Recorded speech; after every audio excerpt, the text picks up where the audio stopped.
Hello, everyone. Dr. Ames here. This time, what I'd like to do is talk to you a little bit about the differences between really socialism and capitalism. And there is quite a big difference. As you can see here, socialism is a different kind of economic system than we're used to in our culture. Um, it's really based on a different set of ideas that it's not about private ownership of business and the freedom to compete and start businesses and so forth and to accumulate private wealth. It's not about that at all. It's a different sort of idea that maybe all businesses, or most of them anyway, ought to really be run by the government. And the idea is that way, any profits that are made can be distributed amongst the people evenly in some kind of fair manner. Well, what we find is in a kind of cultures that would be completely socialist, we're not going to have a lot of entrepreneurial activity to begin with. And the activity that we do have from entrepreneurs is going to be in smaller businesses because all the large businesses in socialism would be controlled by the government. So you could have smaller sorts of enterprises, but you do not have that great opportunity to compete and to accumulate private wealth. At the same time, in this sort of a system, there's high taxation. So high taxation does not encourage people to really work hard, doesn't encourage them to start businesses and so forth if the bulk of their wealth or a great portion of what might be considered their profits ends up going to the government in taxes and so forth. But what we do see is a different emphasis from government in that sort of a system, that the emphasis is on taking care of everyone. And so we're not going to find high levels of poverty. We're going to not find a lot of hungry people because the government is going to spread the money around that it gathers through doing business and protect not only the poor, but also the environment in general, depending on the type of culture it is and so forth. So you could look at socialism from one of two perspectives. It's a very negative thing. If you're sort of a free market capitalist mindset, there's not much room for you to flourish and to grow and take some risks and then realize the profits of those risks. On the other hand, socialism is going to put out some social equity where we have much more equal treatment of people because resources would be divided up more amongst everyone. And we're not going to have the big disparities of wealth like you might have in a capitalist sort of culture where small numbers of people can really accumulate the largest amounts of wealth and a large amount of people really end up staying poor. But everybody believes in the system, so it doesn't change. Along with this idea of social equality is free education for everyone, free health care, free child care. As you can see the items over here, you're not working quite as hard. You're going to take more days off. The government is going to allow you to have shorter work weeks. And so you are going to be feeling less of an emphasis on production, like we certainly do in the jobs in our country. And so if there's sick leave that you need, there's not going to be quite the arguments and complaints and so forth about that sort of thing. It's going to be more readily available. So you can see socialism is about the social fabric of your culture. And cultures that go this route are giving up something to get something. And so it's a matter of, do you believe in what you're getting and so forth? Do you want to live in that sort of a culture? Now, there is that downside that I've alluded to a little bit. You're just not going to encourage a lot of entrepreneurial spirit. You're not going to, this sort of a situation does not encourage people to start up businesses. And in fact, why do that? If at a certain point you become very successful, the government is just going to take it over and buy you out, and they're going to set the price. So there aren't very many incentives really for business people to take risks. Profits are highly taxed. There's no emphasis on the ability and opportunity to compete freely and to accumulate private wealth. So what happens in cultures like this, we have this thing called the brain drain, and you may have heard this term before. It's really where people leave one culture, one region, one country to go to somewhere else where maybe they feel their talents are better appreciated, where they maybe have more opportunity, and so forth. And this has certainly been one of the big reasons why immigration and immigrants have been, in general, have been attracted to the United States for forever, since our inception. That we are supposedly the land of opportunity. And so some of the best and brightest people, say in a socialist society, might find the capitalist idea very attractive, where they can go and use their own talent and experience and intuition to compete and maybe get rich and improve their life.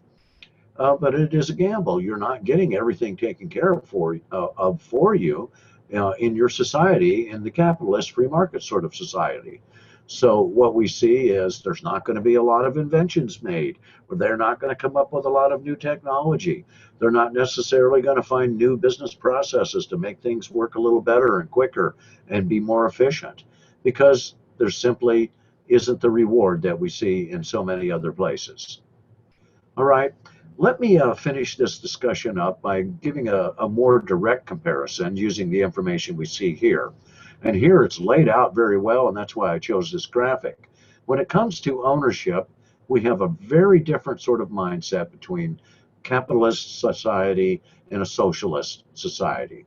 In capitalism, private companies and private individuals own the assets, the land, the buildings, the machinery, the stock, whatever it is.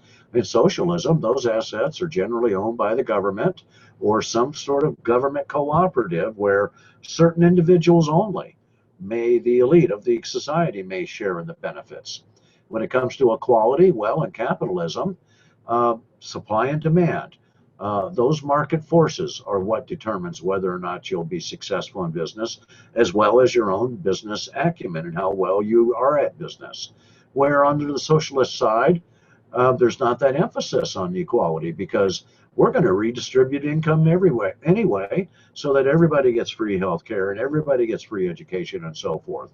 And to do that takes a lot of money. When it comes to prices, supply and demand determine prices in a capitalist sort of culture. What people want, what they need, and how much we can supply and make available will determine the price that things cost. Well, if we look at a socialist society, prices are about controlling things. So they may charge less than something costs to make and be constantly losing money because they're not efficient enough to make it where they can offer it for the price that it costs them. And the government is careful about charging too much for a product, even though they know they're losing money, because of popular outcry. Because if everybody needs something, then the government is forced to provide it.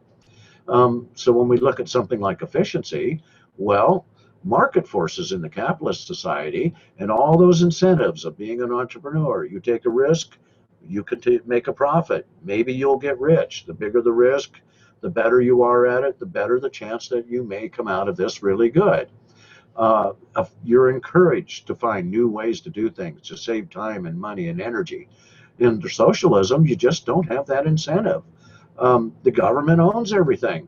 Why are you going to work even harder when you can't earn a piece of that pie? The same with taxes. Capitalism is going to try and keep taxes down. Government is going to try and not interfere with business by putting taxes and other sort of legal barriers into the ability of people to get into any given business and to flourish and keep their wealth. Whereas on the socialist side, well, if you make a lot of money in a business, you're going to pay a really high tax. And so you have to ask yourself, is it worth it? Is it worth it to do it under the society I live in? So there is much higher spending. Those taxes that you pay are going to help your other common man in your culture. When it comes to health care, well, that's where capitalism is not so good. It depends on the country you live in the region. If you're going to have reasonably good health care at a price everybody can afford and really cover all the things that are really necessary today. So capitalism doesn't take care of that. They let the free market take care of it. And sometimes that's not always best as what's for consumers' health, where that is a big advantage of the socialist society. The government makes it free for everyone for everything. And so that is a very attractive advantage. When it comes down to the sorts of problems you have in different societies, capitalism, well, certainly there are going to be the haves and have-nots. Some people are going to flourish in business and some aren't. Some people are not going to have opportunity because those who make a lot of money sometimes prevent others from sharing in that opportunity. So we have disparities in capitalist societies with inequality and possibility of failure and loss of your assets and so forth. We can have big companies come out and dominate the landscape with monopolies and so forth. Right now, we have some very huge companies more or less dominating their various industries. And I'm talking about tech companies like Facebook and Amazon, even as a retailer, is using big tech and so forth to really dominate that online e-commerce market that's out there.